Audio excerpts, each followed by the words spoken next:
clase con el profesor y técnico Sergio Daniel Suárez.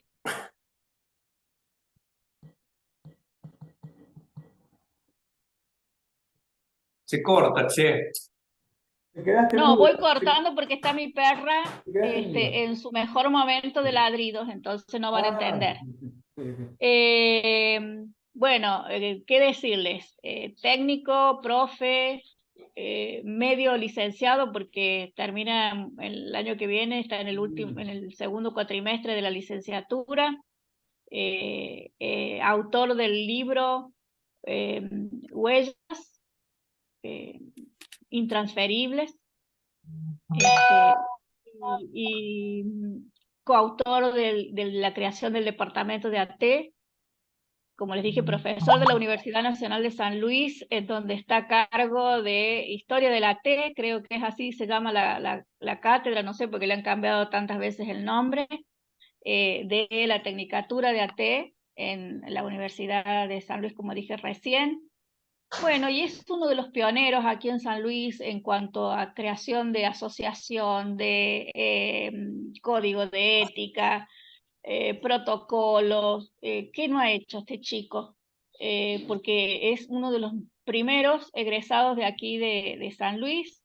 Así que, bueno, los dejo con Sergio, que él les va a comentar un poco de todo esto, desde que nació el acompañante terapéutico, los nuevos escenarios, cómo se fue movilizando aquí San Luis, cómo ha sido la historia aquí en San Luis, para que ustedes tengan una idea y que puedan decir, bueno, si San Luis logró esto, podemos hacerlo nosotros también. O decir, bueno, mira, a San Luis le hace falta tal cosa, le podemos añadir esto, será todo bienvenido. Bueno, con ustedes lo dejo con el profe Sergio Suárez Sardón. Amigo también. Bueno, ¿cómo se escucha? ¿Bien? Se va a entrecortar porque anda mal internet, ya no sé qué colocar, si computadoras, si celulares, no sé. Bueno, Leti, vos cualquier cosa me vas diciendo si hay alguna pregunta, me pueden cortar, no hay problema. Lo que no quiero es que sea un monólogo lo mío, ¿no? Si aparece una pregunta por ahí en el camino, que la hagan. Bueno, mucha presentación, demasiada. Yo siempre digo que soy AT y ahí paramos la rotativa, ¿no? Bueno, la idea de esta charla es un poco eh, en general ya saben ustedes cómo nació la diplomatura con Leticia, y yo le he ido agregando algo, y para aquellos que son nuevos en este camino.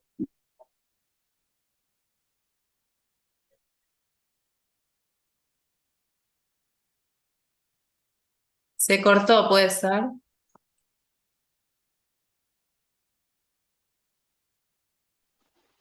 Sí, se cortó. Ay, Dios mío. Sí, bueno, vos seguís, tratá de seguir, no te preocupes, el vientito, Bueno, ¿vos me dejémoslo escuchás? un poquito. No le demos ¿Vos me bolilla escuchás? al viento porque mientras más bolilla le demos parece que más interrumpe. Ahí ¿Vos voy. me escuchás? Sí, ahora sí, Sergio, dale. Bueno, gracias. Bueno, quería marcar un poco la diferencia de la relación que tenemos con Leticia. Ella trabaja específicamente en el Poder Judicial y yo trabajo en otro ministerio que está muy ligado al Poder Judicial, que es Desarrollo Social, en un subprograma de Familia Solidaria, porque en San Luis, al no tener instituciones, No me contestan. tenemos este programa donde se convocan a familias para albergar a niños, a niñas y adolescentes. El tema es que todas estas situaciones están judicializadas. El 90% están judicializadas.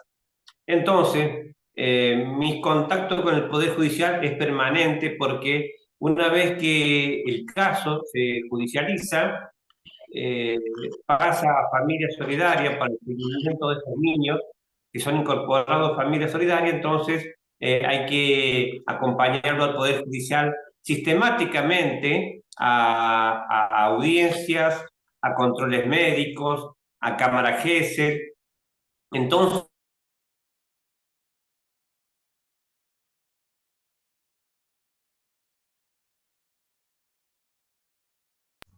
No se escucha. Sergio, el micrófono, por favor.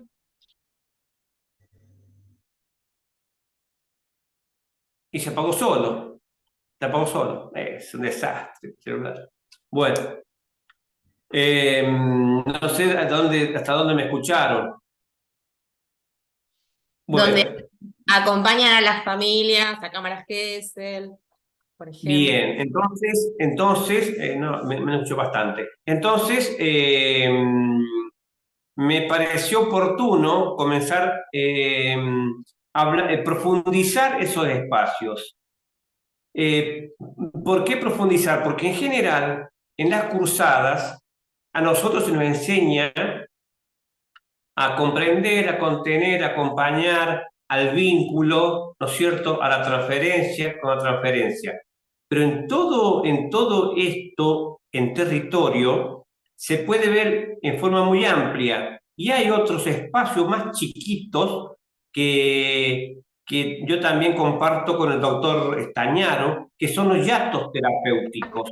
Estos hiatos terapéuticos, ¿se escuchan bien? Pues no la coma ahora, ninguno de los dos ya han comido ya. Sí, tienen que cerrar los Pido micrófonos. por favor a los micrófonos, Angie, Yani. Yo pensé que había otro profesor, por eso me... Está bien. Suele pasar. Entonces, el doctor Estañaro decía que él habla de hiatos terapéuticos. Y es una realidad. Hay unos hiatos terapéuticos, unos espacios negros, unos pozos negros, unos espacios vacíos que a veces el acompañante no sabe cómo transitarlo. Por ejemplo, cuando hablamos de vínculo, que tenemos que crear un vínculo con el acompañado y luego con la familia, hay algo anterior al vínculo que es la comunicación. ¿Cómo me voy a comunicar? ¿Cómo es la comunicación? ¿Cómo es el lenguaje? ¿Cómo es la mirada? ¿Cómo es la postura? Porque yo digo, bueno, tenés que ir a la casa, golpear la puerta y te presentás como acompañante terapéutico. Perfecto, yo golpeo la puerta.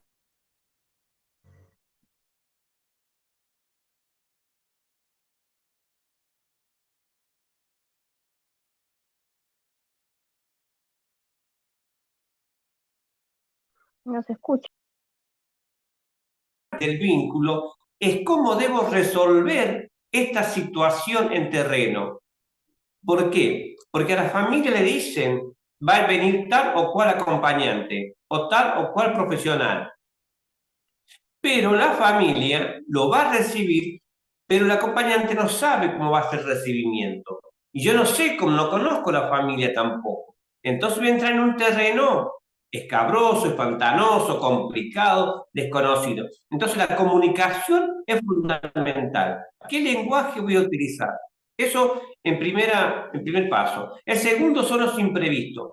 No se habla mucho de imprevistos. Y en el 90% de las situaciones que aparecen en el terreno hay mucho imprevisto. Y si no le damos herramientas al acompañante, es complicado. Porque en general, lo que yo veo es que se habla muy superficialmente. Vínculo, transferencia, acompañante, acompañado y empezar acompañamiento. Pero en eso hay un montón de situaciones que van a aparecer. Entonces, acá hay otra palabra que yo utilizo mucho, que es el contexto. Yo tengo que conocer el contexto a dónde voy a hacer acompañamiento. Porque así como la persona tiene su característica, tiene sus particularidades, el contexto o los contextos también tienen sus características y sus particularidades. Entonces el acompañante debe salir al territorio conociendo previamente el contexto. Por eso, cuando hablamos de encuadre, porque también se nos dicen, hay que hacer un encuadre, es importante el encuadre. Sí, perfecto, hagamos el encuadre. Pero ningún encuadre a veces me dice a dónde voy a ir a trabajar o a dónde voy a acompañar. Sí, es en el hospital de salud mental. Sí, es en la escuela Pepito Flores. Sí, es en la casa de fulano. Pero ¿cómo es el contexto? ¿Sí? Es un barrio. ¿Cómo es el barrio? ¿Qué características tiene ese barrio? ¿Qué vamos a encontrar en esa zona? Entonces hay que hacer un estudio previo. Por eso siempre digo a los futuros acompañantes que cuando nos ofrece un acompañamiento, nos tenemos que sentar, evaluar, considerar y ver en qué lugar lo voy a hacer. Por eso yo insisto con los imprevistos, con el contexto. Y aparece otro elemento importante u otro término importante que son los puntos ciegos o los puntos invidentes. Aquellos que manejan siempre se han tomado clases de conducir y ustedes dirán, ¿qué tiene que ver conducir con acompañar? Pero vale la pena el ejemplo, porque cuando manejamos el auto, cuando miramos hacia atrás por el retrovisor, el auto tiene punto ciego, en lo cual yo no voy a ver la parte de atrás, de la ruta o de la autopista o de la avenida. Tiene puntos ciegos. Así como el auto tiene puntos ciegos, nuestros acompañamientos también tienen puntos ciegos. Y tenemos que conocer esos puntos ciegos antes de hacer el acompañamiento. ¿Se entiende? Entonces son cosas que en general no se enseñan en la facultad, que son, o no se profundiza, ¿no es cierto? Porque creemos o venimos con un mandato cultural que el vínculo es más importante que el contexto, o que el vínculo más importante que los puntos ciegos, o que el vínculo más importante que un imprevisto. No hay nada más importante. Todo es importante en un acompañamiento. No podemos hacer... ¿Son situaciones diferentes? Sí. ¿Son acciones diferentes? Sí. Pero nada hay que dejar librado al azar. Ni el vínculo, ni la comunicación, ni el contexto, ni los imprevistos, ni los puntos invidentes. Es importante. También tenemos que trabajar lo que es el sentido común. El acompañante va a estar en permanente contacto con el sentido común. Y es importante y necesario. No hay que tener miedo de aplicar el sentido común. Por eso digo que todos estos términos, contexto, imprevisto, puntos invidentes o puntos ciegos, sentido común, son nuestros acompañantes. Y estos acompañantes nos van a acompañar siempre a nosotros. Y tenemos que estar preparados para resolverlo. Por eso son importantes las técnicas y las estrategias. También es importante que cada contexto tiene su particularidad. El contexto de un poder judicial es diferente al contexto de un hospital, escuela de salud mental, o es diferente a un barrio, o es diferente a un domicilio. Entonces, ahí tenemos que ver cuál va a ser el lenguaje que voy a utilizar, ¿no es cierto? ¿Cómo va a ser el abordaje, la intervención que voy a hacer? En estos casos, ¿y por qué me interesó mucho trabajar esto? Porque al menos en lo personal, hace 20 años de práctica que tengo, me recibí en el 2003, 2004, fue muy escueto la información que me daban en el acompañamiento. Te recibí, acompañar, crear el vínculo, la transferencia. Y parecería ser que lo único importante era la transferencia y el vínculo, o la contratransferencia. Y con el correr del camino me di cuenta que había muchísimos elementos importantes que el acompañante debería saber. Es importante. Entonces, también aparece ahí que no podíamos incursionar únicamente en el campo de patologías psiquiátricas. en el campo de educación, había que incorporar al acompañante en otros espacios. Y este espacio, y estos nuevos espacios, y estos nuevos escenarios, iba a ser un gran desafío para los acompañantes.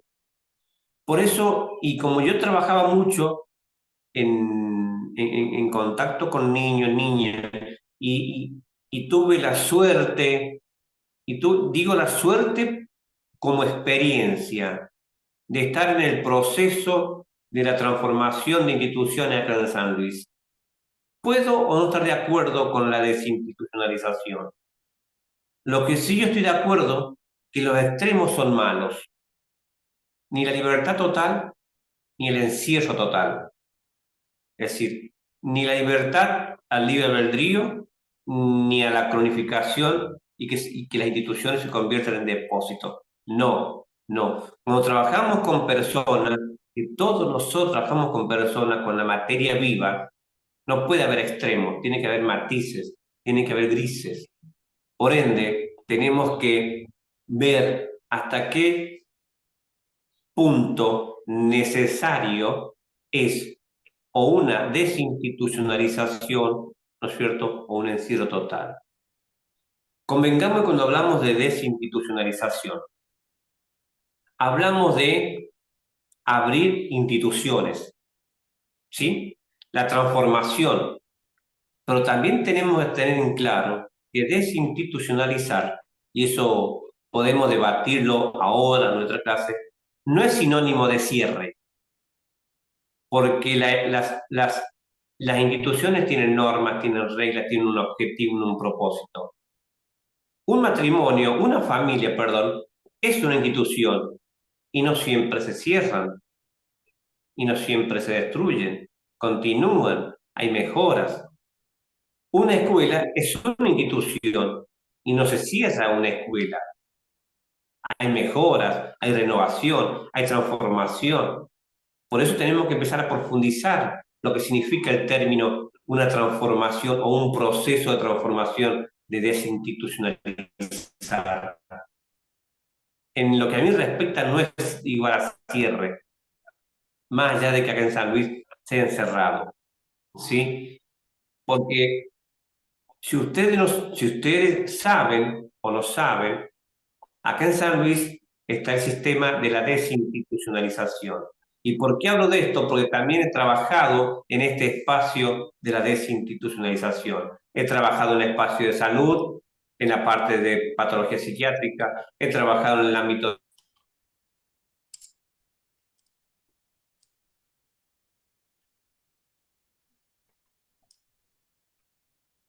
Se cortó, Sergio. Me van a ayudar después a recordar.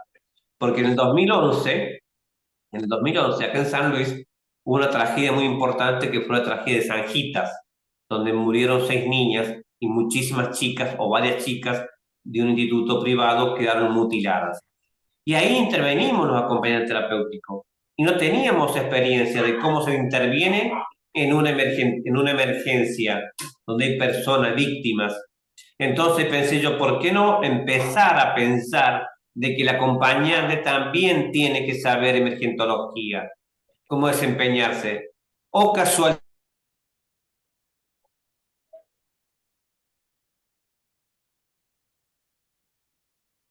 Se corta.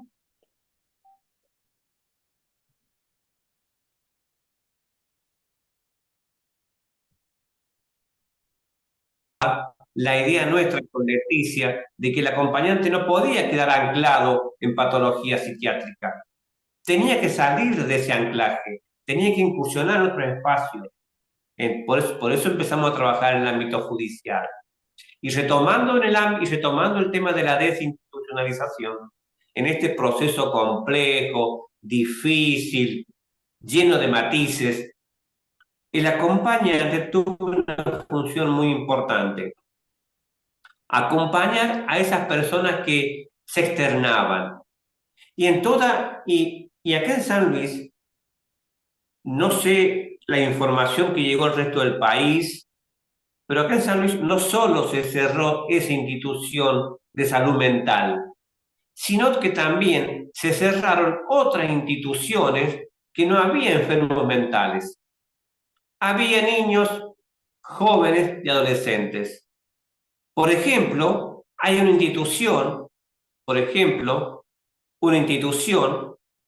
eso no es lo mismo desinstitucionalización que un manicomio.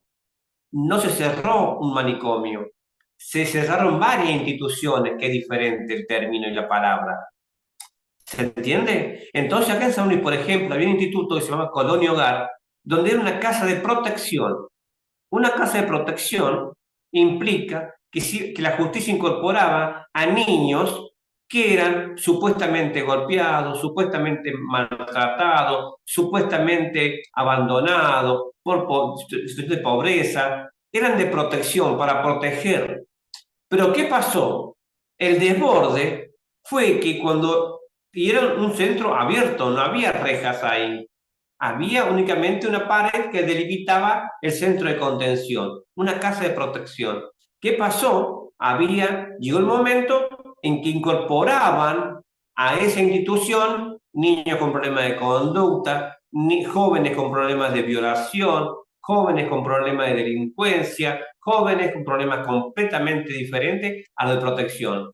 Entonces es muy complejo acompañar, contener en una institución abierta una serie totalmente diferente de conductas. Y esto fue complejo transitarlo, pero eso son cuestiones políticas que no voy a entrar ahí, ¿no?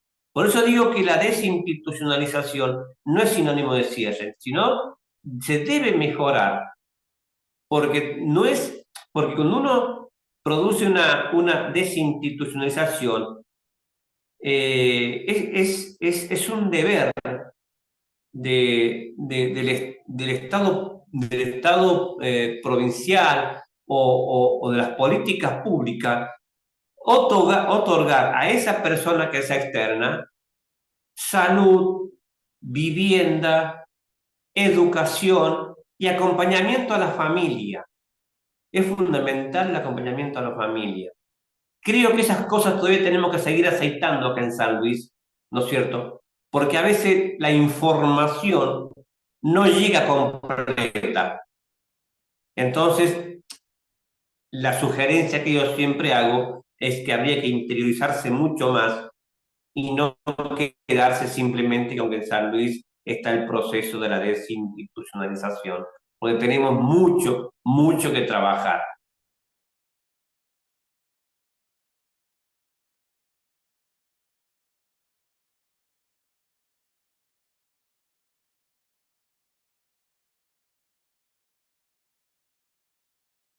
Sergio, se cortó un poquito. Decime en qué Tiene, no, justamente habías hecho un cierre pequeño. Claudia Alibortón está levantando la mano, no sé si quiere preguntar o acotar algo a lo que estabas diciendo. ¿Preferís que lo haga ahora o lo hacemos después al final? que lo haga ahora, más fácil, si no muy... Que hable yo, no me canso. Hola, buenas tardes a todos. En relación a lo que decía recién el profesor, me gustaría compartir, y capaz que un poco es la idea de esta capacitación, el hecho de las iniciativas. Yo me recibí el año pasado de técnica en la Universidad de Almirante Brown, y las prácticas en uno de los segmentos de la tecnicatura las hicimos en el Hospital Esteves. Es un hospital antiquísimo, de la época de Ramón Carrillo más o menos, y se hizo una experiencia de hospital de día para las pacientes, es un hospital de mujeres, para las pacientes cronificadas, adultas mayores, en donde la externalización realmente era muy difícil, porque ya esas personas por ahí incluso no tenían familia, y la iniciativa la tomó 2 profesionales, una musicoterapeuta y una terapista ocupacional, que presentaron el proyecto a la Municipalidad de Lomas de Zamora y se llevó adelante. Nosotras, con Patricia Pirola, que es compañera acá también, participamos acompañando a una mujer con 38 años de internación, con un diagnóstico de esquizofrenia, pero 38 años de internación, y el hecho de todos los días poder elegir ir a un espacio del hospital, a hacer yoga de silla, a que tener alguna actividad que sea conversar sobre el día del trabajo. Realmente la diferencia de la calidad de vida que se le otorga a esas personas con algo que es, por supuesto, tiene que tener el respaldo, digamos, del Estado, en este caso provincial o nacional, pero que creo que se puede hacer este tipo de iniciativas, pero hay que tener la iniciativa de presentar proyectos. Es una de las cosas por las que me interesó también sumarme a esta capacitación. Pero nada, compartir esta experiencia y realmente nada, fue realmente muy interesante y muy satisfactorias para estas mujeres compartir un día a día, fuera de que también estas chicas, que luego se armó un equipo más grande, hicieron, por ejemplo, un encuentro entre un centro de jubilados, o sea, adultas mayores, en otra situación que no sea estar internados. Convocar a una escuela de peluquería para que les vaya a hacer a estas adultas mayores que no se pintan, no se arreglan, no conversan. Y realmente para estas mujeres eso cotidiano que hace un acompañante en una institución realmente les ha cambiado realmente su día a día y nada, lo quería compartir con ustedes esa experiencia.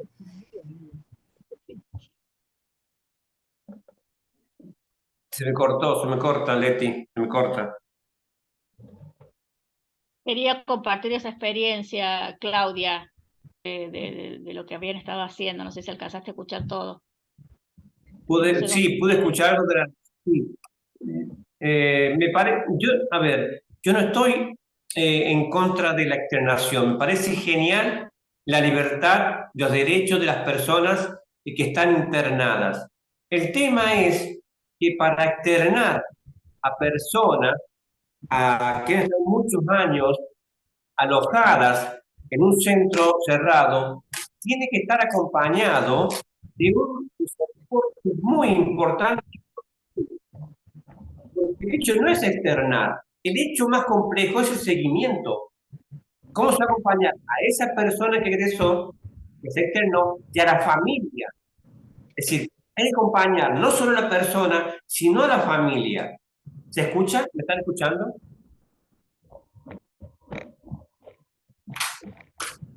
Sí, sí. Sí, se escucha bien. ¿Se escucha bien? Sí, Sí, se escucha bien. Bueno, Silvita, pensé que siempre tenés abierto el micrófono.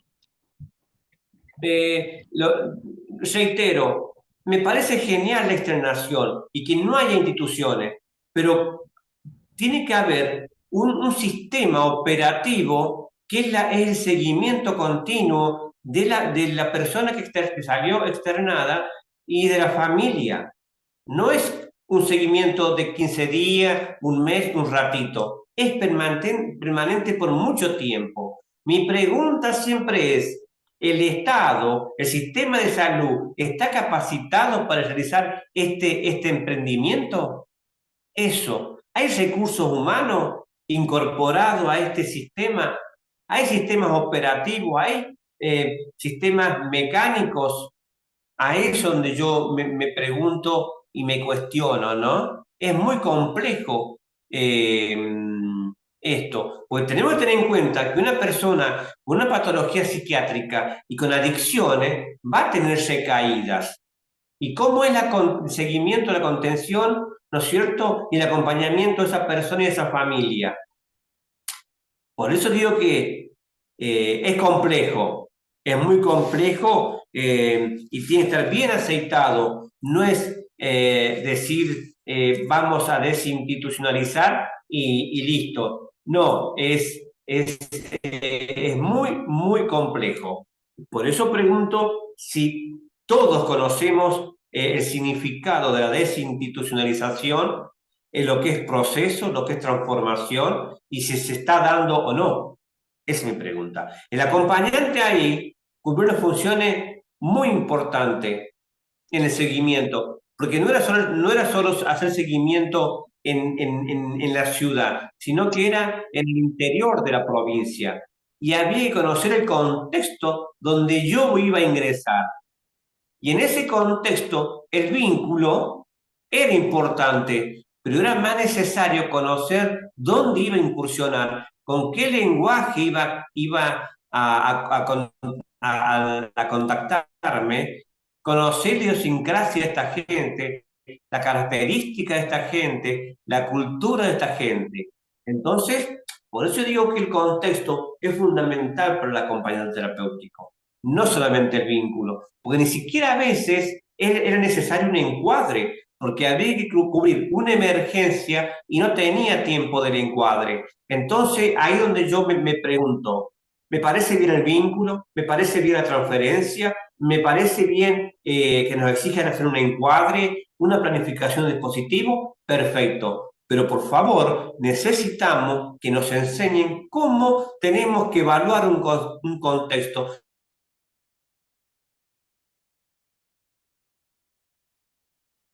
Se cortó, Sergio. Se cortó un poquito. Hay preguntas acá en el chat que te están haciendo. No sé si me estás escuchando. Te escucho, sí. Bueno, que dice Javier Presta, dice, ese seguimiento permanente a los externados estaría a cargo del Estado. Mi pregunta es, ¿de dónde saldrían esos recursos? Porque son proyectos a largo plazo.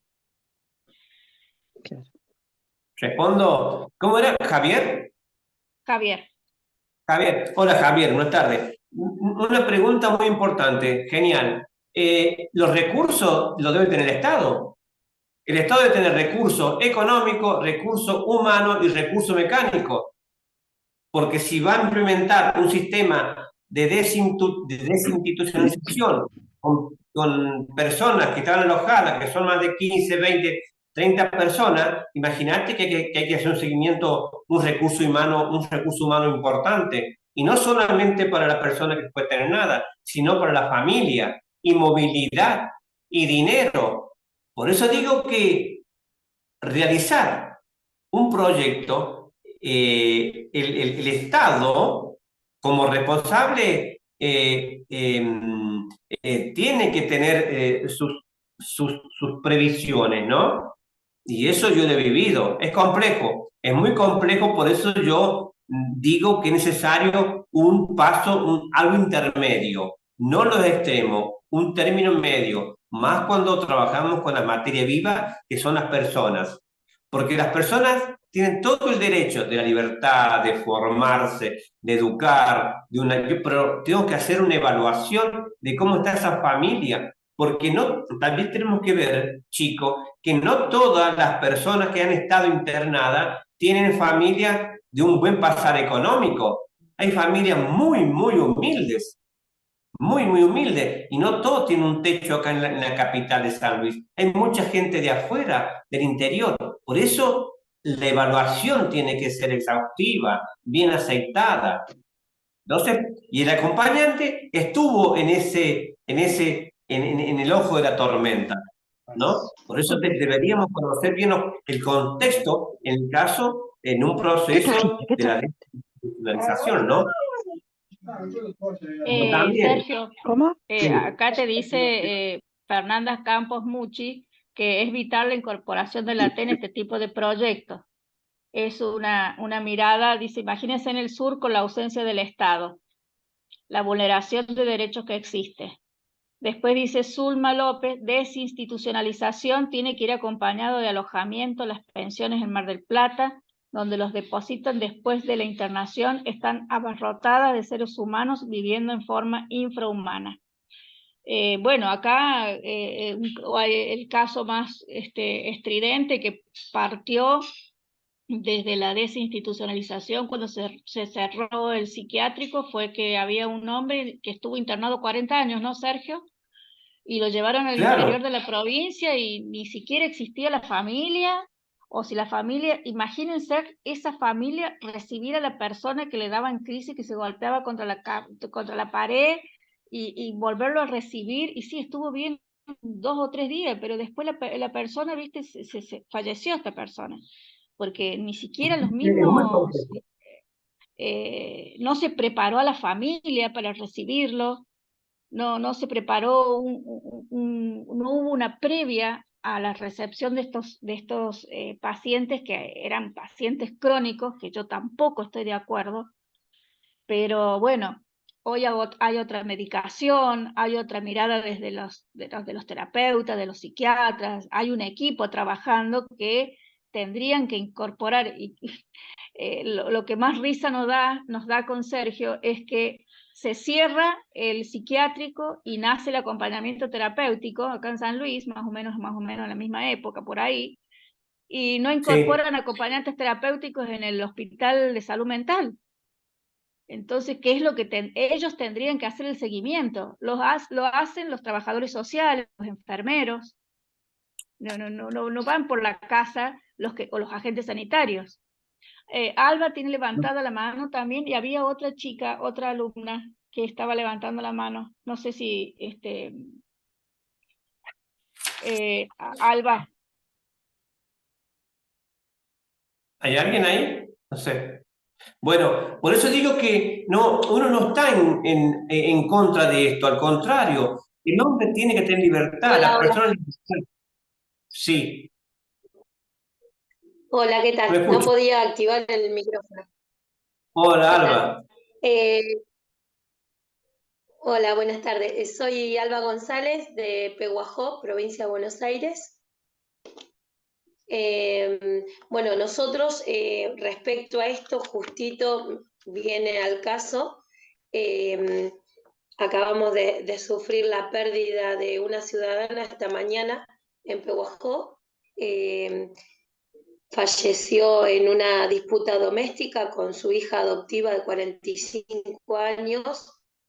Ella había estado internada, la externalizaron, volvió a su casa, su mamá con 87 años, y bueno, en una disputa doméstica se está tratando de saber qué pasó, pero esta mañana la mató. La hija la Es mató. complejo. Por eso es complejo entrar La mamá, dentro de sus medios, había estado pidiendo por favor al servicio local, a salud, que la internaran, que la veía mal, que estaba muy agresiva, y la había visto la psiquiatra de guardia y no le hizo unos reajustes de medicamentos, pero no consideró internarla. Supuestamente le iban a hacer un seguimiento, pero justamente el seguimiento fue un par de días con la social en la semana. Viernes, Sí, sí, sábado, es muy complejo. domingo, hoy martes la mató. Es muy complejo, Alba. Por eso yo creo que es necesario esta gente que tenga libertad, que tenga sus derechos, pero tiene que haber un seguimiento más constante, más preparado, tiene que haber recursos humanos, y lo que más se necesita son los recursos humanos. Y aparte del recurso humano, tiene que haber otros soportes de apoyo para esta gente y para la familia, porque también tenemos que saber y conocer que es una realidad, que la sociedad en general estigmatiza a estas personas. Entonces, cuando egresan, la sociedad, la comunidad, a veces se pone rebelde y en contra de esto. Entonces hay que tener todo un trabajo a priori de cuál va a ser el proceso. Por eso digo que el acompañante, en este caso, pues me tocó a mí trabajar mucho en esto, porque participé en este proceso, y ahí me empecé a ver de los imprevistos, del contexto, del sentido común, ¿no es cierto? Creo que hablar de estos espacios es importante. Hay que seguir mejorando. La libertad es importantísima, más para el hombre y más para las personas. Pero tenemos que cuidarlo y el Estado debe proveer de todos los elementos necesarios, recursos humanos, recursos económicos, seguimiento, para que esto se logre, no digo la perfección, pero sí para dar una seguridad al paciente o al acompañado y a la familia. Entonces es complejo el acompañamiento en estos espacios. Si seguimos con el contexto y ahora vamos al espacio del Poder Judicial, cada abordaje, cada intervención es diferente.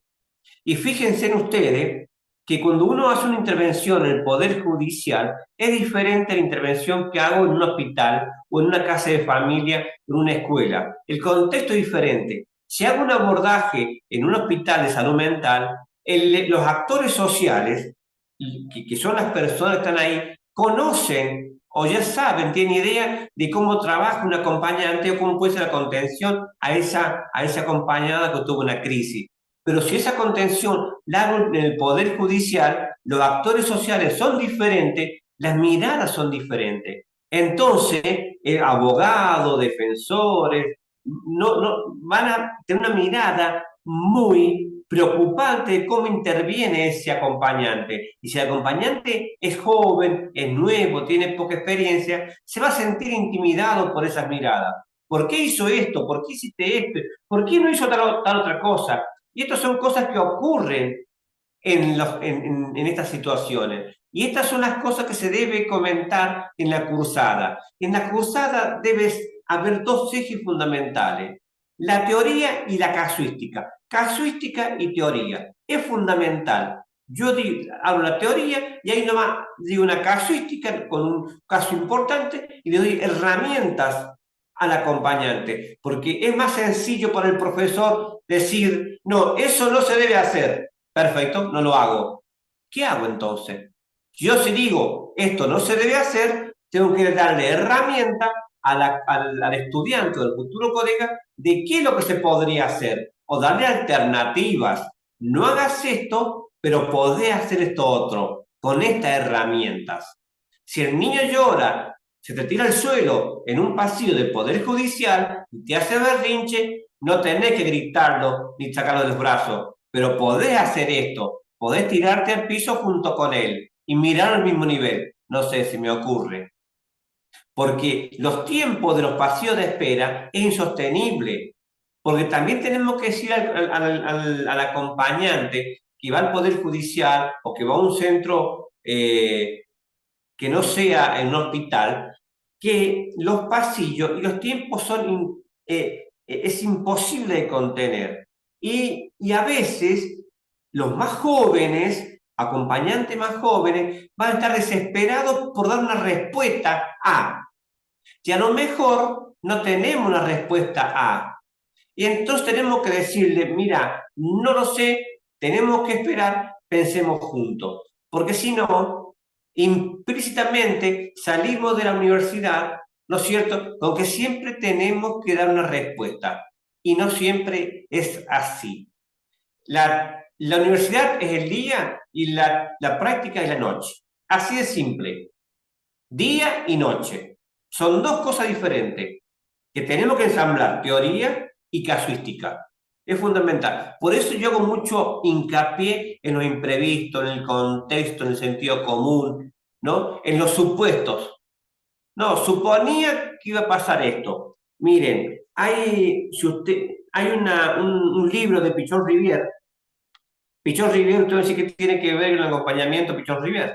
Si Pichon Rivière era psicoanalista y especialista en grupos terapéuticos. Pero Pichon Rivière, no recuerdo en qué escrito, no recuerdo, él habla de que no hay que suponer en el acompañamiento. No supongamos que podía pasar esto. Porque dice que los supuestos son la base o cimiento de los malos entendidos, ¿sí? Que son un obstáculo del desconocimiento y de los desentendidos. O sea que no hay que suponer.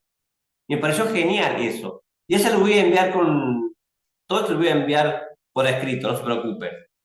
Entonces, los supuestos, no digo que una mala palabra, no, pero evitemos los supuestos. No, yo suponía que el colectivo pasaba por acá, por eso hice este acompañamiento. Yo suponía que en este barrio era más seguro. Yo suponía, no supongamos.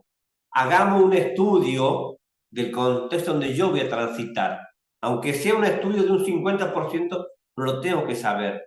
Porque así como se nos exige hacer un encuadre, también tenemos que conocer el contexto. Y muchas veces les digo, porque a veces los jóvenes, los más jóvenes, o los que se inician, me dicen, tenemos que hacer el encuadre. Les digo, el encuadre no es importante en ciertos casos, en algunos casos. Porque si yo estoy trabajando en mi oficina y me solicitan del Poder Judicial porque hay una niña en crisis, o a Leticia le solicitan a una audiencia porque hay una persona en crisis, no hay encuadre. Hay que actuar. Hay que actuar. Entonces, en la universidad a mí no me digan que es imprescindible el encuadre. No, el encuadre no es imprescindible. ¿Es parte de hacer un acompañamiento? Sí. Pero muchas veces vamos a hacer una intervención sin encuadre. Así que no se preocupen. ¿Qué más? ¿Alguna pregunta? Sí, acá dice, ¿qué casos se acompañan en el Poder Judicial? Personas que están siendo juzgadas o las víctimas de algún delito o la familia de esas personas. Bueno, en mi caso, el acompañamiento que yo realizo al Poder Judicial es cuando un niño, una niña o adolescente está en familia solidaria, el caso es judicializado. ¿Qué significa judicializado? Que ese chico está en la familia por orden de la justicia, porque la justicia ordenó a familia solidaria a incorporar a este niño o a esta niña porque sufrió malos tratos, porque hay un presunto abuso, hay que sacarlo de la familia e incorporarlo a familia solidaria. Entonces, pero la jueza da orden de hacer un seguimiento y acompañarlo al Poder Judicial para que vaya a las audiencias, porque el niño, la niña o el adolescente muchas veces desean hablar y te dicen, yo quiero hablar con la jueza. Y es un derecho que tiene el niño y la niña con la jueza o con la secretaria. Hay que llevarlo, previo aviso. Se le dice al niño, bueno, vamos a hacer un informe y vamos a decir a la jueza que te dé una audiencia y que te reciba. Y esto se ha logrado. Se acompaña al niño para que hable con la justicia, con la jueza, con la secretaria, y se lo acompaña a ese espacio. Como también hay que acompañarlo muchas veces cuando hay que revisar al niño o a la niña al médico, o cuando hay que llevarlo a cámara GESEL. Entonces hay que esperar en los pasillos de espera, que es un espacio complejo, difícil, desolador, donde transitan incertidumbre, miedo, el no saber qué hacer. Entonces también acompañamos a un espacio de cámara GESEL, acompañamos a una entrevista con la psicóloga de cámara GESEL. Muchas veces somos el nexo entre los profesionales de cámara GESEL con los profesionales de familia solidaria, ¿no? Hacemos de referentes, de delegados, de informar, de llevar y traer información fidedigna a diversos espacios, ¿no? Y esto se da siempre por malos tratos, es el acompañamiento que hacemos al Poder Judicial en el caso mío, ¿no?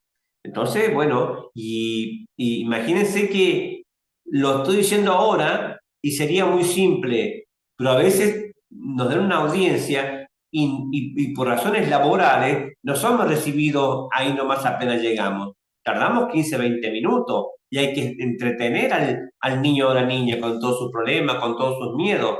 Porque si bien la persona desea hablar con la jueza, entra a un espacio desconocido, un universo que no conoce, con actores sociales diferentes, con habitaciones diferentes, con ruido, con policía. Entonces, es decir, el panorama no es bonito para la persona, en este caso para el niño, la niña o adolescente, que está transitando un problema complejo.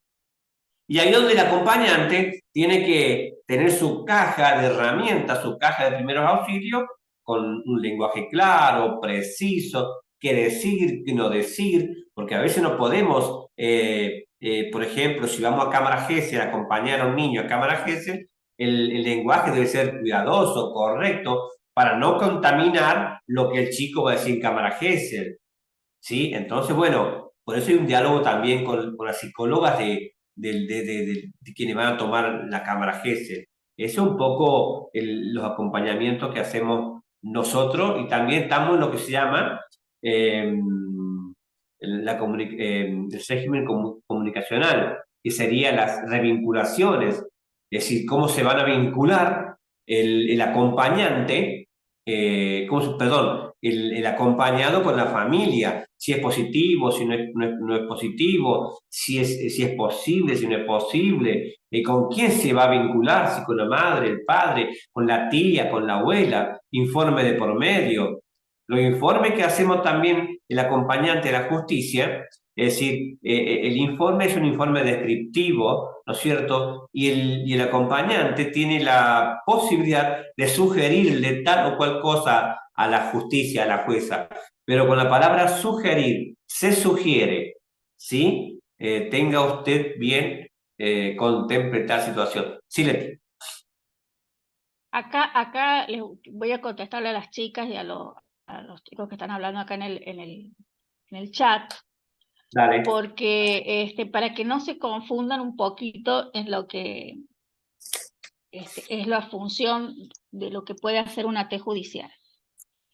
La justicia, el poder judicial, diferente a otros estamentos o a otras instituciones del gobierno o del Estado, tiene la particularidad de que todos sus empleados ingresan por concurso, ya sea administrativo o profesionales. O sea, no hay forma de que vos entres a trabajar al Poder Judicial porque seas amigo mío, porque yo te presente, nada. Sí o sí tiene que haber un concurso.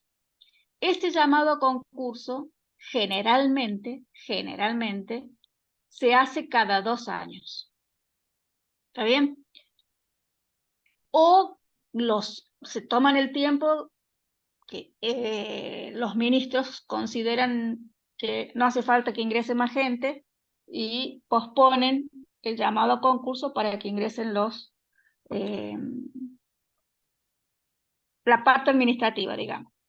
O sea, ¿qué pasó en mi caso particular? Yo ya estaba trabajando en el Poder Judicial, yo estaba trabajando, ya había ingresado, había rendido el concurso para entrar como administrativa.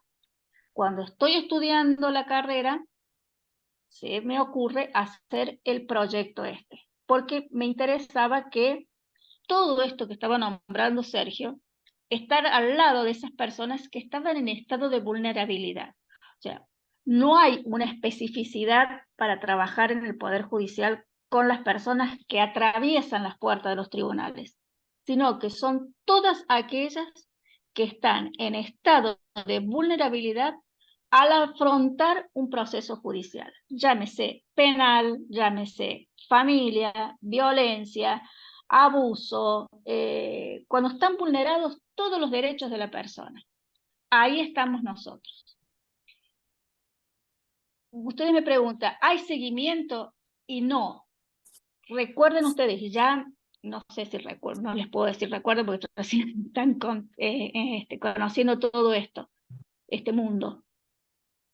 La justicia es el lugar donde se va a resolver el conflicto entre dos partes.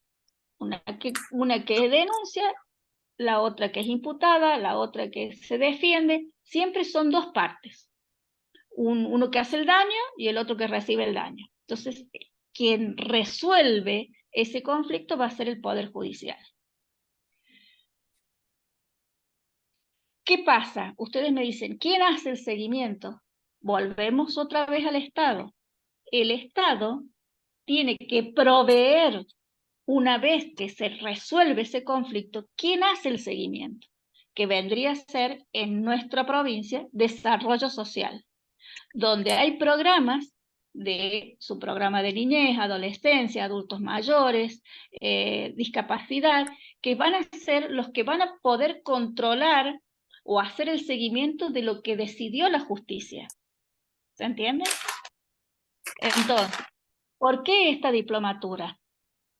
¿Para qué les dice? Bueno, ¿para qué me voy a hacer la diplomatura si yo vaya a saber si entro a un... No importa, porque ustedes van a estar acompañados. Suponete, Alba, que vos hubieras estado en esa casa acompañando a esa mujer de 87 años. Inmediatamente tenés que hacer la denuncia.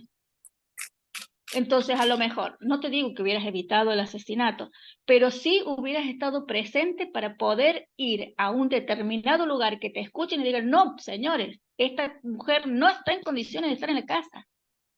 Y lo digo yo porque soy técnica en acompañante terapéutico y yo estoy viendo y observando una situación de peligro para esta adulta mayor. Entonces, ahí vos, con esta diplomatura, vas a tener las herramientas para saber a dónde dirigirte, con quién hablar, y se caiga el cielo por donde caiga, que vos tenés esa autoridad ya teniendo la información. No quedarte de brazos cruzados y decir, ay, podría haber hecho esto. No, sí, lo podés hacer. ¿Dónde? A la comisaría más próxima, no te escucha. Me voy a la fiscalía, no te escucha. Hago una denuncia por la web. Ya no hay forma de que con esta información seamos, no visibilicemos, no nos hagamos visibles. Tenemos que hacernos escuchar. Si todos los acompañantes terapéuticos que trabajamos con aquellas personas que han sido desinstitucionalizadas y que no tienen un hogar de contención, que no tienen ni siquiera un psicólogo, un médico, un equipo tratante, ir todos juntos y decir, no está sirviendo en este momento externalizar a esta persona, tiene que ir a una casa del medio camino que existe en todos los lugares. Creo que alguno de ustedes preguntó recién si había en este país era únicamente o había otro país en donde pasaba lo mismo. Yo no creo que ningún país, por lo menos del primer mundo, no tenga casas de medio camino. Creo que siempre hay casas de medio camino que se interna a la persona por un tiempo hasta que adhiera al tratamiento y todo lo demás y lo vuelve a la casa. Pero no creo que lo saquen del hospital y lo lleven a la casa directamente. Me parece que existen, ustedes saben, hasta en las películas ven que en Estados Unidos, si el niño va golpeado 2 veces a la escuela, ya viene el trabajo social y le quita los niños a los padres, sí o sí, o sea, no hay tutela ahí. Bueno, creo que en esos países siento más fluido, más sostenido de lo que puede haber en Argentina y en San Luis precisamente. No conozco el resto del país, pero Córdoba tiene casas de medio camino, Mendoza también, Buenos Aires también, Río Cuarto tiene también casas de medio camino, San Luis no las tiene, y creo que en todo el país hay, en el único lugar donde hay desinstitucionalización es San Luis. Como decía Sergio, los extremos son malos. Aquí había gente internada desde 40 años con una esquizofrenia y hoy vemos que la esquizofrenia se puede mantener estable la persona con una buena medicación, con un buen seguimiento. Pero ¿qué hacemos con esa persona que no tiene el sostén familiar, que la casa es disfuncional, que existe otra esquizofrénica, que existe un alcohólico, que existe un adicto? Entonces, agregamos más problema al problema, le seguimos echando alcohol o queroseno al fuego. Ay, me pongo loca porque pasa eso permanentemente. Entonces, para que quede claro, la capacitación, nosotros los acompañantes terapéuticos podemos trabajar con todas las personas de todos los grupos etarios y que estén atravesando cualquier situación de vulnerabilidad a sus derechos y a su persona, estamos capacitados y para eso es esta capacitación. ¿Se entiende? Inclusive nosotros empezamos con Sergio en los pasillos de espera y en las audiencias, y hoy estoy en desalojos. O sea, a medida que van conociendo cada vez más los jueces la función del acompañante terapéutico, me van incorporando más, me van afectando más, pero necesito más gente. Y eso es lo que no entienden. Estoy sola para toda la provincia. Pero, gracias a Dios, en casos como estos que hemos estado comentando, hay un grupo de acompañantes terapéuticos que son excelentes, que nos siguen, que se han preparado, y que yo recurro a ellos, y bueno, es cuestión de los papás o la mamá o el papá o la familia que esté en condiciones y que tengan la mutual para tenerlos en cuenta y acompañan este proceso judicial desde fuera. ¿Se entiende? Sergio, te robé parte de la... Perdón. ¿Me escuchan? Sí, ¿Me escuchan? sí, Gladys.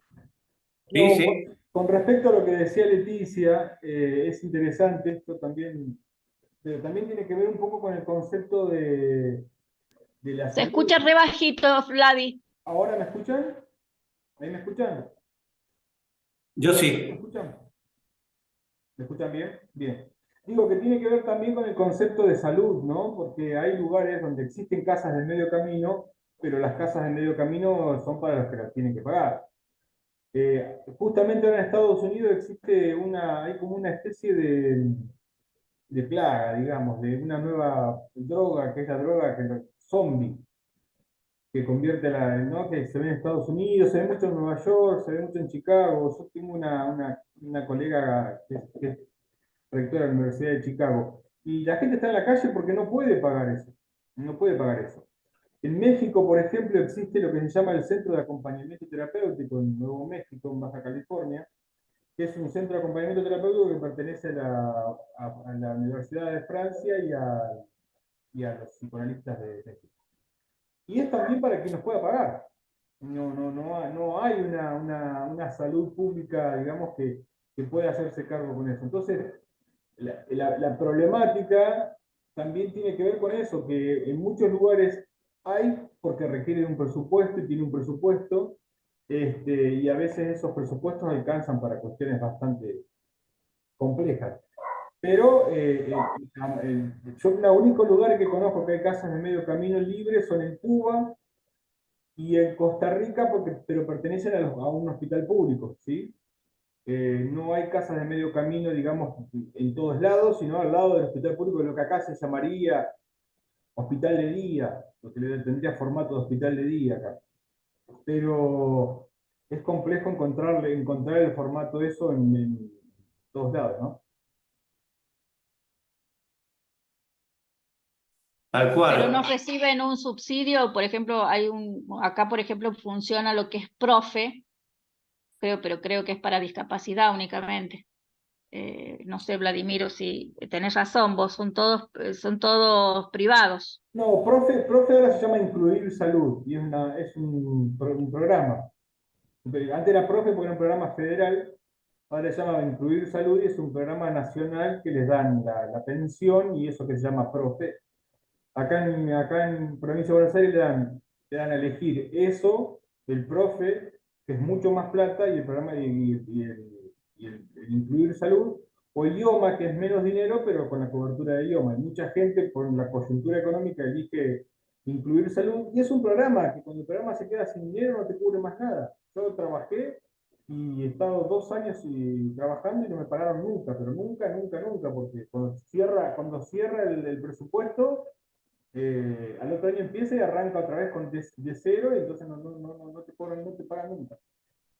Es complicado. Incluir salud es complicado, es muy complicado. Estos programas que yo conozco específicamente, el Centro de Acompañamiento Terapéutico de Baja California, en Nuevo México, porque lo estoy coordinando, lo ayudo a quien es ahí el médico, que es Antonio Díaz Quirós. Y ellos reciben dinero de Francia para sostenerlo, porque tienen 4 o 5 personas, pero tienen que pagar, quienes están ahí adentro tienen que pagar. Y se llama Centro de Acompañamiento Terapéutico, pero está llevado a cabo por estudiantes de psiquiatría, básicamente. También tiene esa particularidad, ¿no? Es complejo. Es muy complejo el tema de salud. Sí, por eso digo que son decisiones políticas. Son decisiones políticas. Bueno, eso es lo que uno... No sé cuánto falta, Leti, Vladi, no tengo idea, no tengo reloj. Mira, ¿sabes qué? Vamos a hacer un recreíto para que vayamos al pipí room. Primero escuchamos la pregunta de Javier, que está levantando la mano, y nos tomamos 10 minutitos y cerramos hasta las 8:30. ¿Te parece? ¿Sí?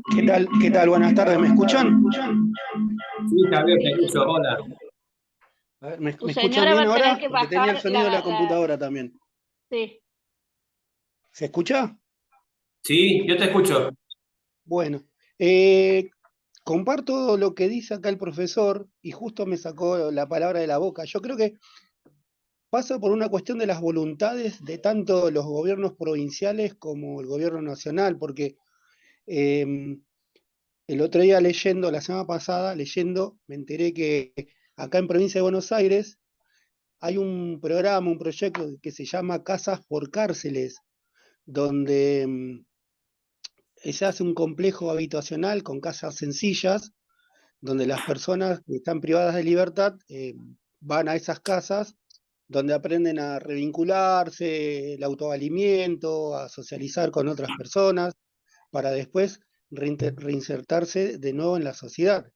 Cosa que es lo mismo, o sea, es la misma situación, digamos, o sea, el objetivo es lo mismo de que nosotros estamos logrando con nuestros acompañados, que logren socializar de nuevo, que tengan autovalimiento. Entonces, yo digo, qué loco, ¿no? O sea, es cuestión de voluntades, es decir, bueno, en lugar de apuntar a este lado, apunto también un poco para la salud mental, que es volver a reinsertar esos individuos en la sociedad.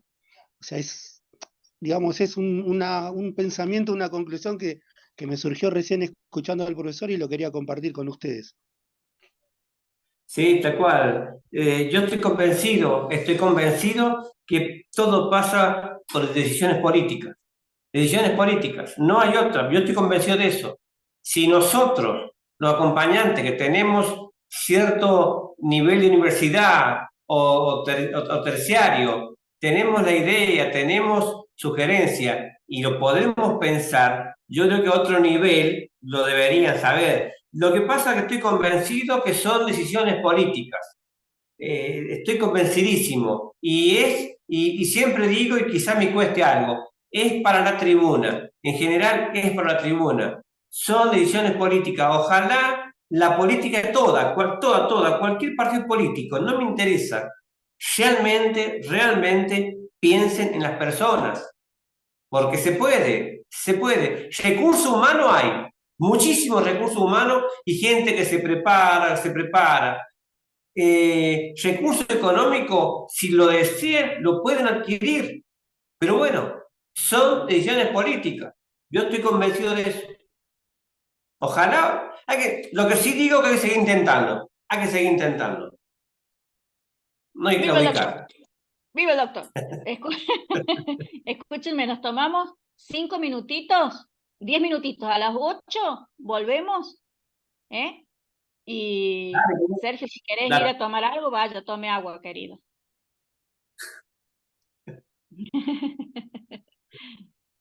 Bueno, Vladi, si querés cortar un ratito la grabación y volvemos dentro de 10 minutos. Biblioteca de acompañamiento. Bueno, hecha la propaganda, se recibe por Mercado pago los gastos de representación. Bueno, Sergito, dejamos que termines. Continuamos. Bueno, en general hemos pasado un poco por salud, por la desinstitucionalización, por el Poder Judicial, y quería comentarles algo.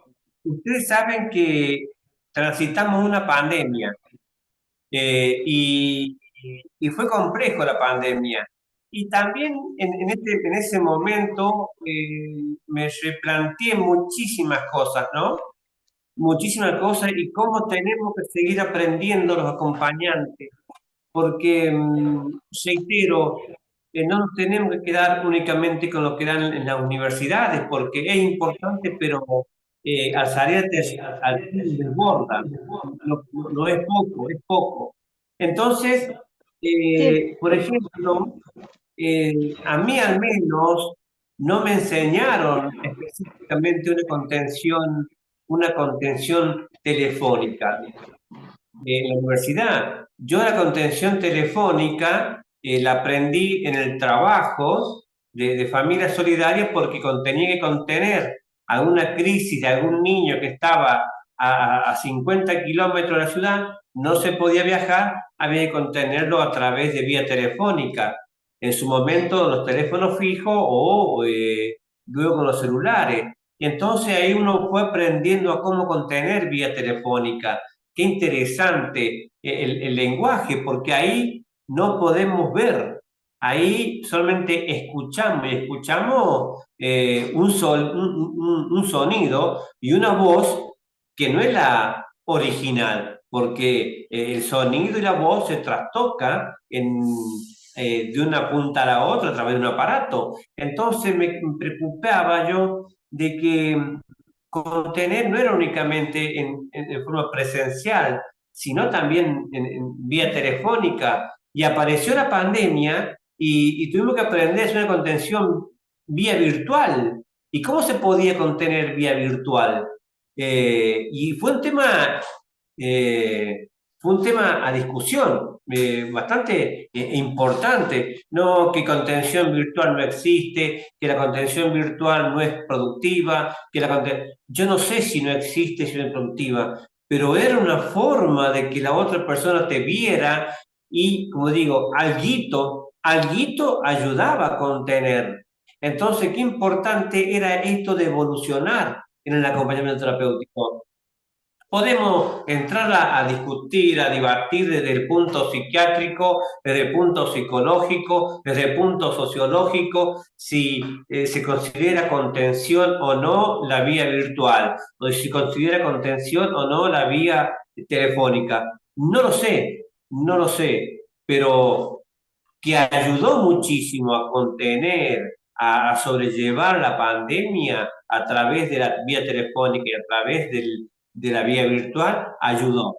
Después podemos discutir otros pormenores finitos, pero que ayudó a pasar la pandemia, ayudó muchísimo. Así que es importante comenzar a pensar también cómo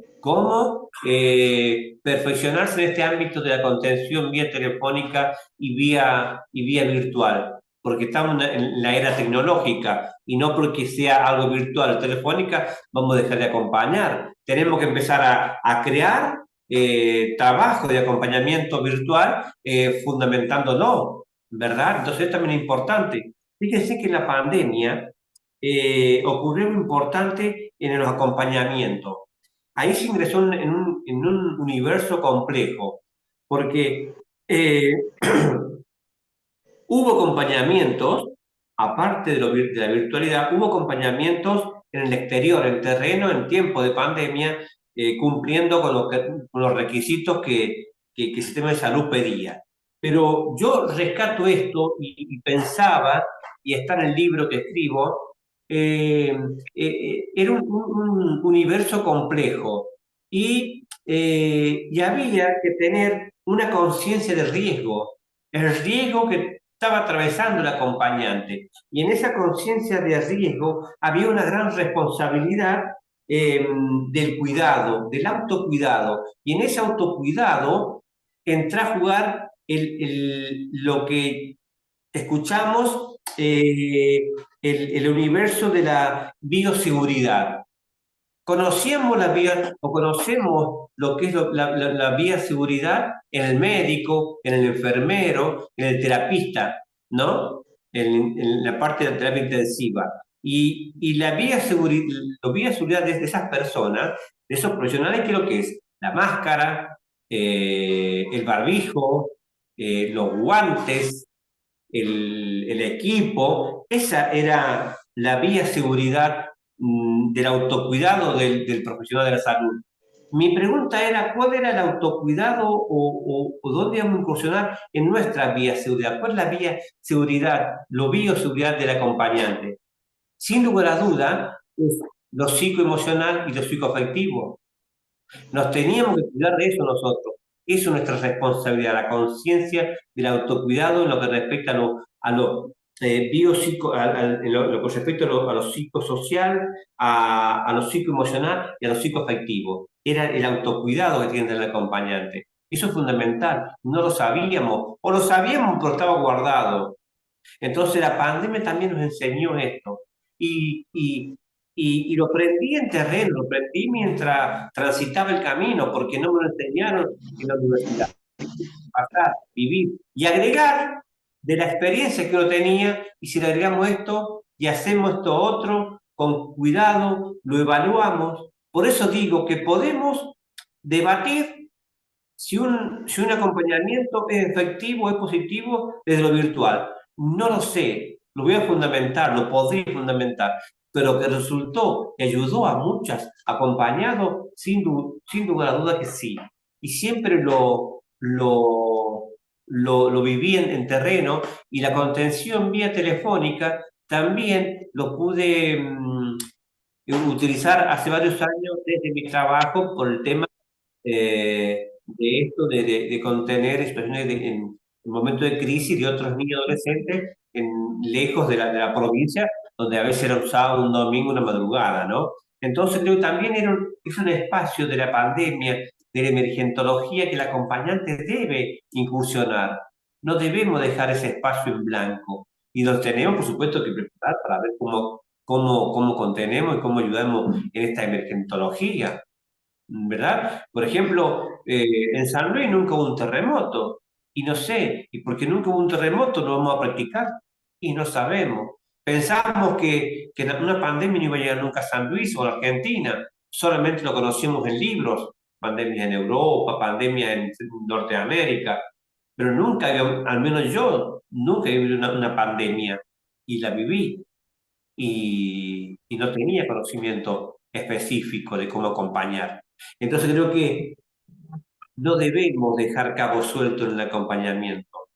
Por eso yo apunto que estas nuevas miradas, nuevo escenario, es esto: salud, educación, ámbito judicial, emergentología, seguridad. Es decir, no podemos dejar espacios sin poder intervenir. Y esto es un camino de construcción, es una profesión en construcción. Si bien tenemos identidad, tenemos autonomía y tenemos independencia, pero seguimos en construcción. Y tenemos que nosotros, los que estamos en este camino, que 20 años es mucho y es poco, tenemos que empezar a crear, a escribir a través de nuestros diferentes espacios y lugares. Esto también lo aprendí porque tuve la suerte y el honor de trabajar, como decía, en la tragedia de San Gita, donde fallecieron, donde un tren atropelló un colectivo de niñas de una escuela que iban a hacer un acto de caridad a un lugar de San Luis, a 50 kilómetros. Cruzaron en el ferrocarril, una vía, pasó un tren, atropelló el colectivo, murieron seis chicas murieron, y algunas chicas quedaron bien, otras con algunas mutilaciones. Y me llevaron a intervenir, y trabajamos en dueto. Y ahí hubo que trabajar con grupos de padres, con las niñas que habían quedado vivas, con los grupos de padres que habían quedado las niñas mutiladas. Les faltaba una manito, les faltaba una pierna, y grupo de padres con las niñas fallecidas. Luego nos dividen las actividades, y me tocó a mí y a una compañera que es la licenciada Grimberg, que también va a estar acá, que es especialista ella, va a estar, es docente. Nos tocó, por ejemplo, que teníamos que informar a dos niñas que sus mejores amigas habían fallecido, estaban internadas. Y bueno, y en el trayecto de tomar el vehículo del Hospital Central a una clínica privada a una niña, pensamos cómo íbamos a hacer intervención de avisar a esas niñas que sus mejores amigas habían fallecido. No teníamos herramientas técnicas, no estábamos preparados, no nos habían preparado. Y unas pocas tragedias que ocurrían en San Luis. Teníamos la teoría, sí, había psicólogos, psiquiatras, acompañantes, terapeuta ocupacional, trabajadores sociales, pero no teníamos la experiencia de cómo hacer un abordaje de esa magnitud, donde había muerte de promedio. Y muerte de niñas, que por ahí la muerte de un niño o una niña vulnera lo lógico, ¿no? Lo natural. Entonces, bueno, llegamos al espacio. Lo primero que hicimos fue pedirle a la doctora de guardia, que veníamos del hospital con todo este objetivo de transmitir a las niñas que sus mejores amigas habían fallecido. ¿Qué hicimos? En el camino decidimos, bueno, por ejemplo, estaban los padres y decidimos, y la doctora se comunicara con los padres, que teníamos nosotros. Los padres vinieron y dijimos, mire, tenemos que comunicarle que las niñas, por supuesto que esto fue no muy rápido, yo no, pero fue en un contacto muy tranquilo, con mucha empatía. Otro tema que me preocupa, la empatía, y ya lo vamos a charlar en otro momento, la famosa empatía. Entonces dijimos, mire, pasó esto y las chicas lo deben conocer, lo deben saber. Entonces le dimos a elegir los padres.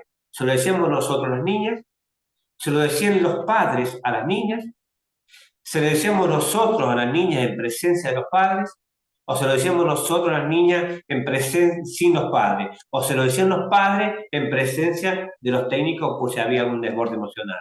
Varias opciones. Una familia decidió que se lo dijéramos nosotros a la niña sin la presencia de los padres. Y en el otro caso, decidieron decírselo los padres a su hija con la presencia de los técnicos en el lugar. Por supuesto que fue un momento bastante complejo, muy doloroso, de mucha angustia, llanto. Tiempo, todo esto, 2 o 3 horas. Entonces, a partir de ahí tuvimos que también esta casuística está en el libro, la comento ahí, porque fue muy interesante nuestro trabajo. Hago un resumen yo del capítulo. Por eso digo que no podemos permitir que el acompañante quede anclado en un solo espacio, en un solo escenario, en un solo grupo etario. Es amplísimo. Tenemos, por supuesto, que escribir, fundamentar, respaldar con la teoría el por qué. Y cuando yo digo empatía, me preocupa mucho la empatía porque es una palabra que está muy trillada. Todo el mundo es empático. Ah, qué bueno empático. Es empático. La empatía es importante. Pero yo me pregunto y pregunto, ¿no? Realmente quiero qué es la empatía. Porque la empatía dice ponerse en los zapatos del otro. La teoría es fantástica, ¿no? Yo me pongo en los zapatos del otro. Eso teóricamente cabe, ¿no? Está bien. Pero yo voy más allá. Yo pregunto, si yo calzo 39, siendo bien irónico, y la otra persona calza 20, no me va a entrar el zapato. Va a ser difícil que me pueda ponerse en los zapatos de esa persona. Si yo calzo 40 y la otra persona calza 45, me van a dar los zapatos muy grandes. Yo no sé. Y otra pregunta, ¿y si la otra persona no me quiere prestar los zapatos? ¿Qué hago? Pensemos, ¿no? ¿Cómo lo llevamos a la práctica? ¿Cómo yo puedo ser empático, realmente empático? En este caso, yo varón. Un ejemplo, yo en este caso, yo varón. ¿Cómo puedo entender o cómo puedo yo colocarme en los zapatos de una mamá embarazada que perdió a su niño? Pregunto. ¿Realmente hay una empatía importante? Si yo, siendo grosero, yo no soy mamá, no sé lo que perdió un hijo. Entonces hay que tener cuidado cuando usamos la palabra empático. Yo te entiendo, yo te comprendo. Cuidado con el lenguaje que vamos a utilizar de acuerdo a la problemática que vamos a enfrentar cuando seamos empáticos. ¿Se entiende lo que quiero decir? Sí, sí. Por eso digo que cuando hablamos de empatía y veo la palabra subjetividad, no usemos tan livianamente la palabra empatía. Seamos cuidadosos, seamos considerados, seamos respetuosos. Porque yo puedo acompañar a una mamá y voy a ser empático, pero ojo, y yo no sé lo que siente esa mamá si perdió un hijo de leucemia y falleció a los 7 años. Entonces, a ver, cuando decimos que somos empáticos, que la empatía es importante, sí, pero hay que ser cuidadoso. Cuando yo digo, sí te entiendo, sí te comprendo, pone fuerza, pone voluntad, y hay que ser cuidadoso con las palabras para ser empático. Porque yo solamente no sé lo que es perder un hijo si nunca lo perdí un hijo. Ni sé lo que es perder a un bebé porque nunca estuve embarazado. ¿Se entiende? Son ejemplos groseros, pero quiero que seamos cuidadosos con la palabra empatía, que no lo utilicemos porque sí. Porque digo que ahora todos somos empáticos. Está trillando. Veo a Tinelli y son todos empáticos los del jurado. Han utilizado la palabra empatía, la palabra contención, todos contienen ahora, todos son contenedores. Y no es, la palabra contener va mucho más allá de una simple frase hecha. Entonces, ellos tenemos que defender los acompañantes. No ser los psicólogos psiquiatras, pero sí yo me puedo como acompañante. Tenemos que defender mucho la palabra empatía, contención, comprensión, ¿no? Porque, ojo, los zapatos no siempre calzan igual uno con otro, ¿no? Así que, bueno, o sea, una pregunta, dudas, y esto para debatir. A mí lo que me gusta es que quede resonando algo que pueda criticar, que pueda ir más allá, ¿no? Que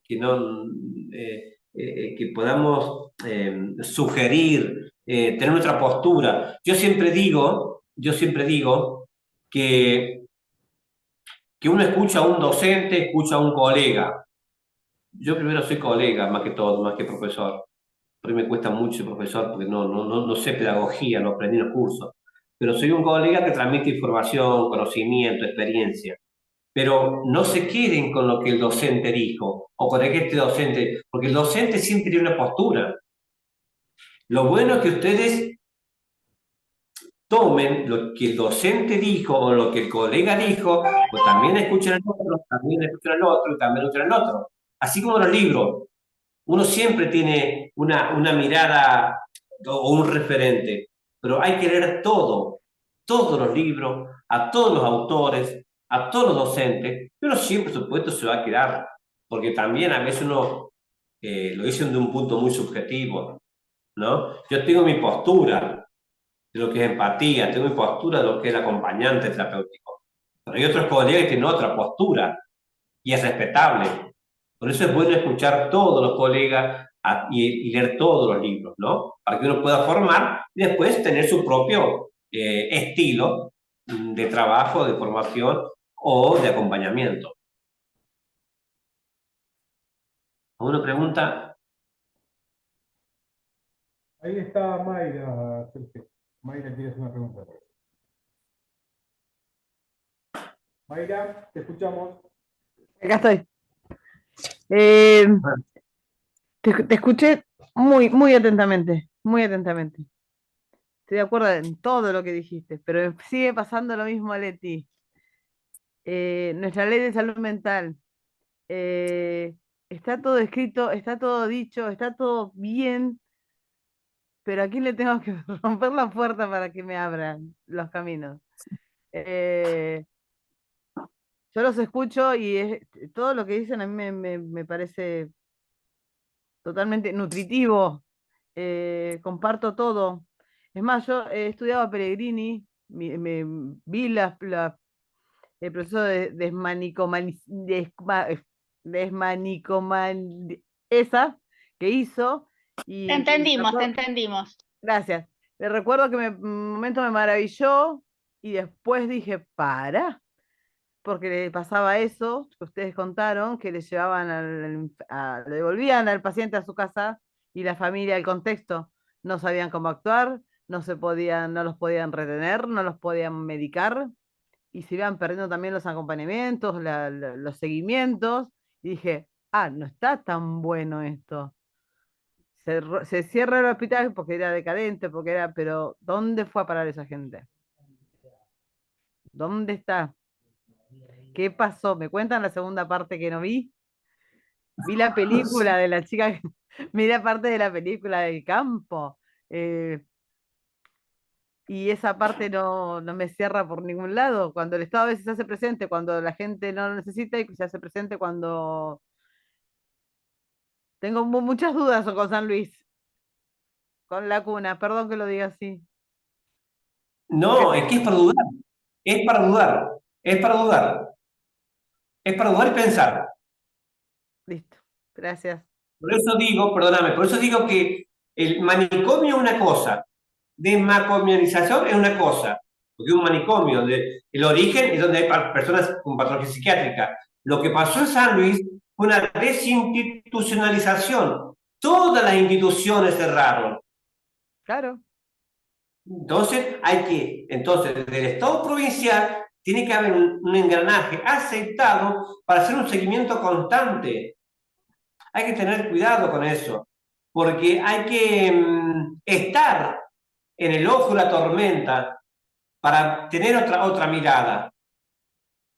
Por eso no solo se cerró un centro psiquiátrico en San Luis, sino que se cerraron varios centros de niños, de jóvenes, adultos mayores. Entonces, es complejo el tema. Bueno, gracias. Bajemos la mano.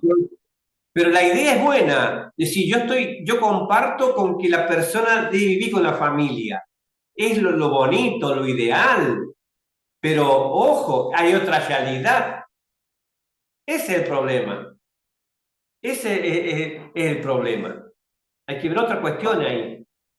Un sueño que tenemos con Sergio siempre, desde hace bastante, ¿no? Es poder hacer psicoeducación, porque el proyecto está bueno en la medida que la familia tiene que, bueno, es lo que te tocó en la vida, es decir, si te tocó un hijo que tiene una discapacidad, y bueno, lo voy a dejar, no, procurar darle a toda esa familia las herramientas, los recursos para que pueda tener a ese chico. Bueno, nos entraríamos en un tema que está muy ríspido, pero los invito a que cuando estén también con el doctor Pellegrini, yo muchas veces adelante de él he cuestionado el tema, no cuestionado porque me encanta su forma de decir las cosas, de hecho con Vladimiro, nuestro grupo en la licenciatura era el Jerónimo Group, porque fue en base a su libro Jerónima que hicimos los trabajos nosotros en base a eso. Lo admiro al profesor, al doctor Pellegrini, pero bueno, por ahí él tuvo una buena idea, y después las personas que tenían la obligación de seguir con eso, de sostenerlo en el tiempo, le cortaron las alas. O sea, sería bueno que él hoy nos cuente cómo seguir con eso, porque a lo mejor él tiene la solución y tampoco tiene alguien que lo escuche. No queremos con esto, yo por lo menos, no sé Sergio, pero no quiero con esto refutar ni increparlo al doctor, porque creo que él está en una posición también de valor, pero sí entiendo que le falta esa pata al proyecto de desinstitucionalización, que se fue de las manos. Cerraron la colonia hogar, cerraron el hogar del niño, todo lo que la gente también ayudaba, y bueno, distintas cosas. Albita, 2 segunditos para la pregunta porque ya vamos cerrando. Dime.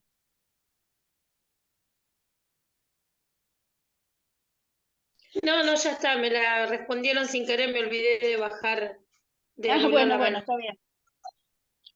Bueno, Sergio, con vos estaríamos ahora porque me gusta la forma que tenés de explicar.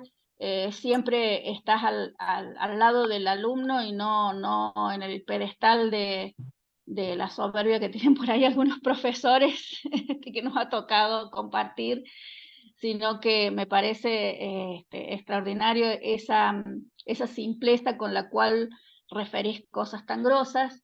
Siempre te he admirado por el tema que has estado en la parte de oncología, y sobre todo oncología de niños, que yo no estaría, por ejemplo. Y bueno, siempre gracias por acompañarme, por estar presente siempre. y por él me dice que sí, y como yo también. Ayer él le dijo que sí a unas licenciadas para dar una charla, llegamos ahí, era todo saludable y nosotros íbamos a hablar del geriátrico. Entonces, vida saludable para el adulto mayor, nosotros metimos dentro de un geriátrico. Pero bueno, salimos del paso bastante bien, porque en realidad cuando te llaman por un adulto mayor es que en realidad estamos potenciando lo poco que le puede llegar a quedar de lo salutogénico, ¿no? Pero tuvimos una devolución hermosa porque recién nos conocían algunas personas. La verdad que fue una muy buena jornada.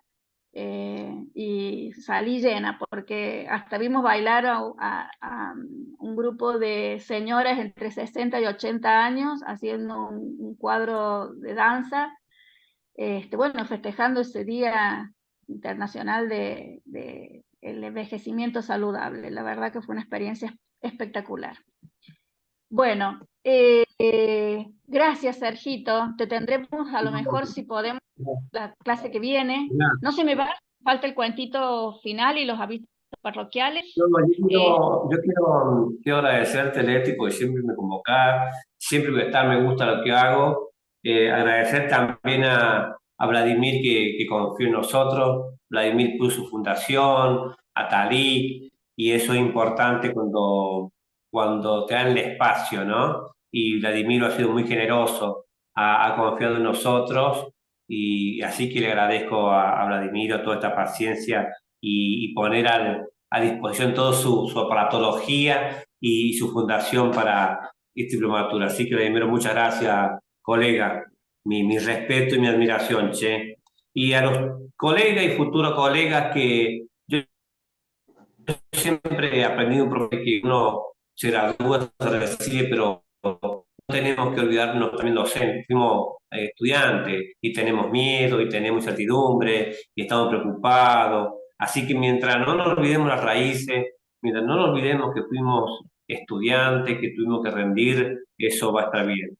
No despeguemos los pies sobre la tierra, más que seamos técnicos, licenciados, magíster. Mientras no despeguemos los pies, vamos a estar bien. Eso significa las raíces. No olvidemos que fuimos estudiantes. Y bueno, así que gracias a todos los chicos que están ahí por la paciencia y que quizás por ahí yo no leí los mensajes, me pueden escribir, tienen mi número, por ahí me cuesta responder porque me olvido, me hace recordar o tengo otras tareas, por eso he despistado, pero yo siempre respondo, así que cualquier duda, aquí estoy.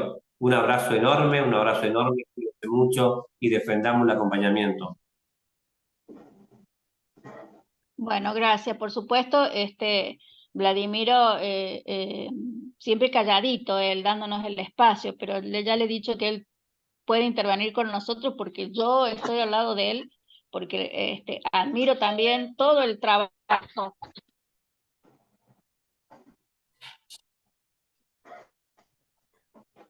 Bueno, gracias, Leti. No, yo siempre en esto escucho y aprendo porque no tengo mucha info con respecto a esto, pero siempre está bueno aprender y escuchar a los que saben. Así que nada, gracias a ustedes. Esperen un segundo que se calle la perra, porque llegó mi hija y la recibe así.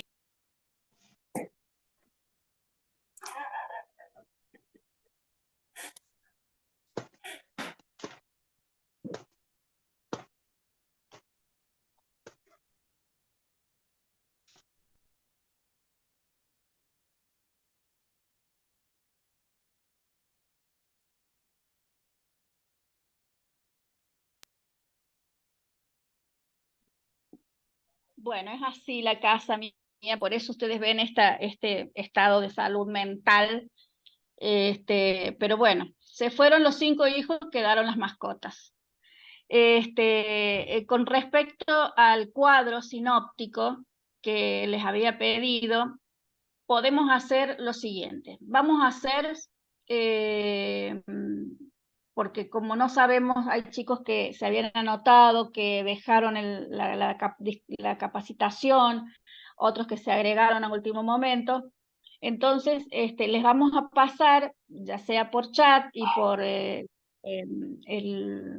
mail, ¿Cuántos grupos vamos a hacer para que ustedes, júntense ustedes, chicos, con los que más tengan afinidad y todo lo demás? Más adelante iremos a hacerlo más federal, como tenía pensado al principio, y hagan un cuadro sinóptico con las clases del doctor Sosa y expongan los puntos principales que habló Sergio hoy.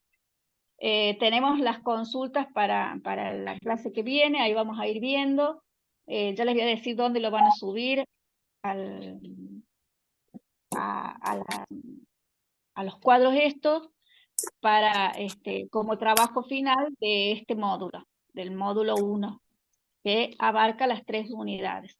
Sergio, después nos pasarás el material de esta clase, si tenés material para Es los chicos. es muchísimo. Así que les voy a dar muchísimo. No, poquito, es poco. Es poco. Bueno, eso por un lado. Ya les agradecemos a todos los chicos que se pusieron al día con las cuotas. Anita, ¿cómo me va a decir que lo va a hacer sola? Vemos después los que están solos, la idea es que ustedes se puedan conocer. Miren, el grupo de la licenciatura que hicimos con Vladimiro de la Plata, Aixa de La Pampa, Joana de Neuquén y yo de San Luis. No nos conocíamos algunos de nombre, pero la verdad que cuando hacíamos el Meet para reunirnos y hacer un trabajo juntos, lo pasábamos también, faltaba nomás que nos pasáramos el mate por la pantalla. Pero es muy importante porque también esto nos aproxima, vemos la realidad de un lugar que no conocemos, empezamos a conocer cómo es aquella persona. Por ejemplo, Vladimiro, a mí me parecía que ya habíamos tenido una agarrada, no habíamos discutido por Facebook, no los conocíamos, yo defendía una postura, él defendía otra. Pero eso fue, les cuento, qué sé yo, no me acuerdo si en el 2014, y resulta que es una persona, pero totalmente agradable, nos hace reír y lo cargamos con las chicas, bueno, porque era el único varón del grupo. Pero lo lindo es que después en un congreso nos encontremos y eso que nació a través de la pantalla, cómo se aprovecha cuando se está junto, es impagable. Así que, Anita, ya te voy a encontrar tus compañeros para que hagan el cuadro. Eso no quita que quieren hacerlo solo, pero nos van a hacer leer de más. Sergio está cansado. Mira, son 60, no sé cuántos habrán quedado ahora, Vladimiro, porque serían 10 de 6 alumnos para que hagan el trabajo. Es muy sencillo, chicos. Por ahí, bueno, Fernanda, ¿qué querés? ¿También está solita usted, Fernandita? La ponemos con Anita, Fernandita. Yo estoy leyendo acá el grupo. Sí, vamos a subir la consigna para que esté todo claro, pero es esto, es ver qué quedó claro de la clase del doctor Sosa, los puntos más importantes en un cuadro, pongan ustedes parte de la reflexión en lo que dice Sergio también, no se extiendan demasiado, porque acá no es que el que escribe más tiene más nota o se va a aprobar más, no, quiero que ustedes internalicen lo que quedó en las clases, no que me escriban que existen las leyes, qué sé yo, sino puntuales, ¿se entiende? Porque eso después le va a servir a ustedes para, ¿en qué clase la vi? En este punto. Pueden ir después al material que ustedes bajen de cada uno de los profes que van dejando en la plataforma. ¿Se entendió? Bueno, sí. Muy bien. Bueno, para despedirnos, vamos a hablar un poquito, y hoy se lo vamos a dedicar a Mayra, porque es muy parecido a lo que dijimos del colibrí. Había una vez un escritor que vivía a orillas del mar, en una enorme playa virgen, donde tenía una casita y pasaba temporadas escribiendo y buscando inspiración para su libro. Era un hombre muy inteligente, culto, con sensibilidad acerca de las cosas importantes de la vida. Una mañana, mientras paseaba a orillas del océano, vio a lo lejos una figura que se movía de manera extraña como si estuviera bailando. Al acercarse, vio que era un muchacho que se dedicaba a coger el mar de la orilla y las lanzaba al mar. El hombre le preguntó al joven qué estaba haciendo, y éste le contestó: recojo las estrellas de mar que han quedado varadas y las devuelvo al mar. La marea ha bajado demasiado y muchas morirán. Dijo entonces el escritor: pero esto que haces no tiene sentido. Primero es su destino. Morirán y serán alimento para otros animales. Y además hay miles de estrellas en esta playa. Nunca tendrás tiempo de salvarlas a todas. El joven miró fijamente al escritor, cogió una estrella de mar de la arena, la lanzó con fuerza por encima de las olas y exclamó: para esta sí tiene sentido. El escritor se marchó, un tanto desconcertado. No podía explicarse una conducta así. Esa tarde no tuvo inspiración para escribir y en la noche no durmió bien. Soñaba con el joven y las estrellas de mar por encima de las olas. A la mañana siguiente, corrió a la playa, buscó al joven y le ayudó a salvar estrellas. Muchas personas creen que sus actos no tienen ningún sentido porque no tendrán ningún impacto. La verdad es que cada una de nuestras acciones sí tienen impacto, por muy pequeñas que sean. De una u otra forma, cada cosa que hacemos afecta positivo o negativamente a otros. Bueno, Mayra, empezá a tirar estrellas, hermana. Los dejo. Nos vemos la semana que viene. Tenemos invitados especiales la semana que viene que son sorpresas, así que van a ver qué clase la semana que viene y ya más o menos vamos a tener armados los cuadritos para que los vayan subiendo, ¿sí? Les agradezco que estén presentes todos, que no se mueve nadie. Gracias, gracias, gracias. Los quiero mucho y nos vemos el martes. Y cualquier cosa nos escribe. Sí. Chao, Leti, Gladys, gracias. Saludos. Chao, Gladys. chao Silvita. Dice Nos vemos, éxitos. Silvita. Gracias, Adiós. saludos. Ahí apago.